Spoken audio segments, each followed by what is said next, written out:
बिस्मिल्लाहिर्रहमानिर्रहीम। आज हम नेक्स्ट लैच स्टडी करेंगे। लास्ट टाइम हमने लैच की डेफिनेशन और लैच की टाइप्स देखी थी और एक लैच RS लैच हमने स्टडी की थी।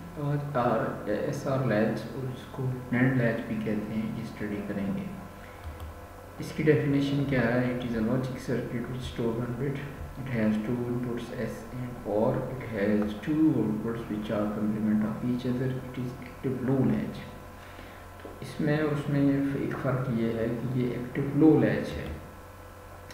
अगर हम सर्किट देखते हैं तो इसमें हमें ये क्लियर होता है कि इसमें नैंड गेट्स जो हैं वो यूज़ होते हैं दो, और इसकी जो इनपुट है उसको पहली इनपुट S है और S वाले गेट की आउटपुट Q है। इसकी आउटपुट को ही दूसरे गेट के साथ फीड किया जाता है और दूसरे गेट की आउटपुट को पहले के साथ लिंक किया होता है, और ये इनपुट सेकंड गेट की जो एक्सटर्नल इनपुट है उसका नाम R है। अगर हम इसका देखते हैं ट्रूथ टेबल, तो वो ये है कि जब S की वैल्यू और R की वैल्यू 0 देते हैं तो चूँकि ये एक्टिव लो है, यानी 0 से कोई काम होना है, तो उसलिए ये चीज़ नॉट अलाउड है। यानी आप दोनों सेट भी कर रहे हैं और रीसेट भी कर रहे हैं, तो ये चीज़ नॉट अलाउड है। अच्छा, इसके बाद लेट्स से हम S की वैल्यू 0 रखते हैं और R की 1 रखते हैं, तो काम क्या होना है? S चूँकि 0 है तो जो 0 है उसकी बुनियाद पे काम होना है, तो S की वैल्यू 0 है तो आउटपुट सेट होगी। और जब R की वैल्यू हम 0 करेंगे और S की वैल्यू 1 कर देंगे तो ये रीसेट होगा। और जब हम 1 1 करेंगे तो 1 1 से कोई तब्दीली वाक़या नहीं होनी आउटपुट पे। तो अगर प्रीवियस लैच की रेफरेंस से हम बात करें तो उसके लिए आप ये ज़हन में लाजमी पॉइंट रखें कि जो नैंड लैच है वो एक्टिव लो है, यानी 0 पे फंक्शन परफॉर्म होता है। और क्या फंक्शन परफॉर्म होता है? दो फंक्शन हैं, सेट और रीसेट। सेट का मतलब है आउटपुट का 1 होना और रीसेट का मतलब है आउटपुट का 0 होना।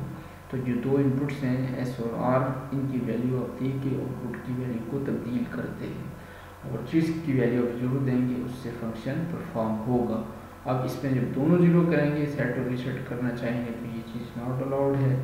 लेकिन जब S की वैल्यू 0 रखेंगे वैल्यू 1, जब R की वैल्यू 0 रखेंगे 0, और जब दोनों को 1 कर देंगे, यानी आप कोई भी काम नहीं करना चाहते, तो वो जो वैल्यू इसकी ऑलरेडी जनरेटेड है वही मेंटेन रहेगी।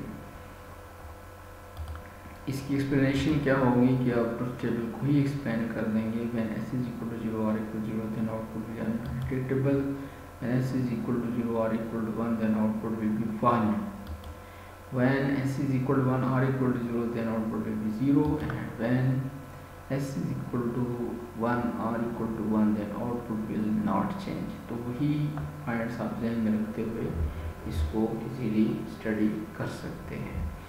अब हमारे पास दो ये थी वह चीज़ें। अब हम देख लेते हैं कि फ्लिप फ्लॉप क्या होता है। तो it is a 1 bit storage digital circuit with trigger input. जो फ्लिप फ्लॉप है ये भी 1 बिट स्टोरेज एलिमेंट है, लेकिन इसमें एक्स्ट्रा चीज़ जो है वो है ट्रिगर इनपुट इसमें मौजूद होती है। There are 2 outputs which are complement to each other, Q and Q bar. इसकी दो ही आउटपुट होंगे, एक का नाम Q है और दूसरी का Q बार होगा। और जो फ्लिप फ्लॉप्स हैं वो हमारे पास 5 हैं, SR flip flop, JK flip flop, T flip flop, T flip flop, master slave, JK flip flop. इसकी जो टाइप्स हैं वो 5 हैं, यानी 5 फ्लिप फ्लॉप्स हैं। एक SR फ्लिप फ्लॉप है, JK फ्लिप फ्लॉप है, D है, T है और JK master slave JK flip flop. तो ये 5 फ्लिप फ्लॉप्स हैं।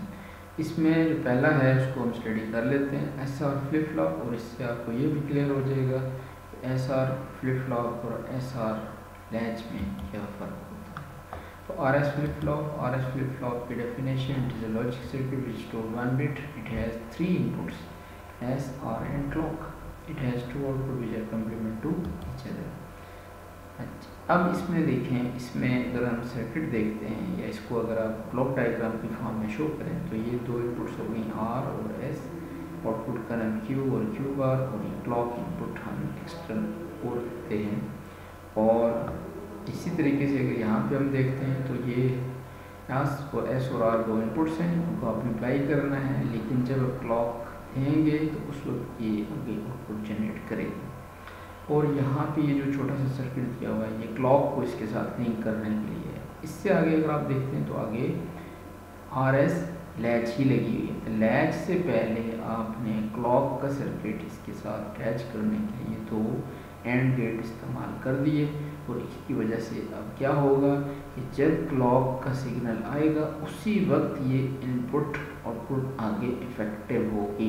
इसको हम कहते हैं ट्रिगर करना। इसकी जो एग्जांपल है वो थोड़ी सी ऑड है, लेकिन चूँकि मौके की मुनासबत से बिल्कुल सही है तो इसलिए वो हमें देनी पड़ती है कि आप इसको ट्रिगर को समझ सकते हैं एक गन से। गन में भी एक ट्रिगर होता है, ठीक है।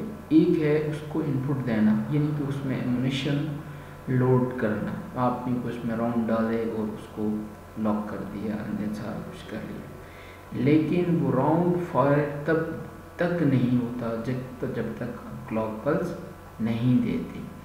तो ये बुनियादी फ़र्क है RS फ्लिप फ्लॉप में और RS लैच में, कि RS फ्लिप फ्लॉप में क्लॉक इनपुट भी है और ट्रिगरिंग, इसको ट्रिगरिंग इनपुट भी कहते हैं, ये भी है। और ये जो है ये कोई उस तरह की इनपुट नहीं है कि हम इसकी वैल्यू 0 रखेंगे 1 रखेंगे। ये मतलब आपने क्लॉक पल्स देनी है। पल्स का मतलब है कि आपने इसको थोड़ी देर के लिए 1 करना है, फिर 0 कर देना है।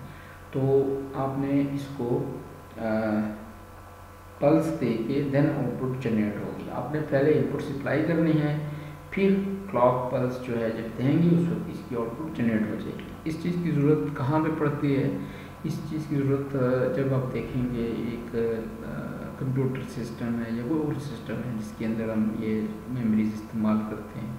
तो एक तो ये है कि हम जो इनपुट अप्लाई करते हैं, लेकिन उन चीज़ों को आपस में सिंक्रोनाइज़ करने के लिए, सिंक्रोनाइज़ का मतलब है कि वो एक ख़ास तरतीब से काम करें, जब हम कहें तो वो करें, उसके लिए इसमें क्लॉक की ज़रूरत पड़ती है। तो बहरहाल इसमें क्लॉक एक्स्ट्रा इनपुट है, ठीक है। इसका जो ट्रूथ टेबल आप देखते हैं तो इसमें जो क्लॉक की वैल्यू 0 रखते हैं तो आउटपुट की जो चारों कम्बिनेशंस हैं आप इसकी वैल्यू को बेशक चेंज करें, इससे कोई फ़र्क नहीं पड़ता, ठीक है।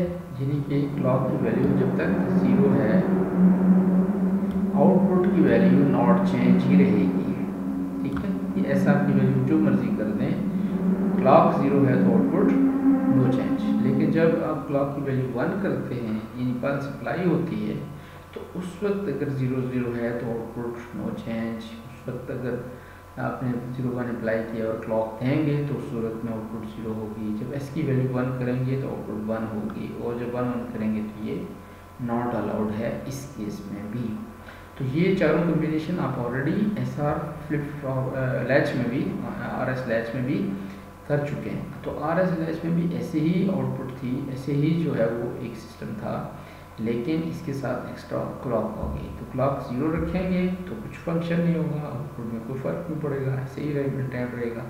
लेकिन जब आप क्लॉक की वैल्यू 1 करेंगे तो उस सूरत में इफेक्टिव होना है इसने, जो इनपुट्स हैं उसकी बुनियाद पे कोई भी फंक्शन परफॉर्म होगा, ठीक है।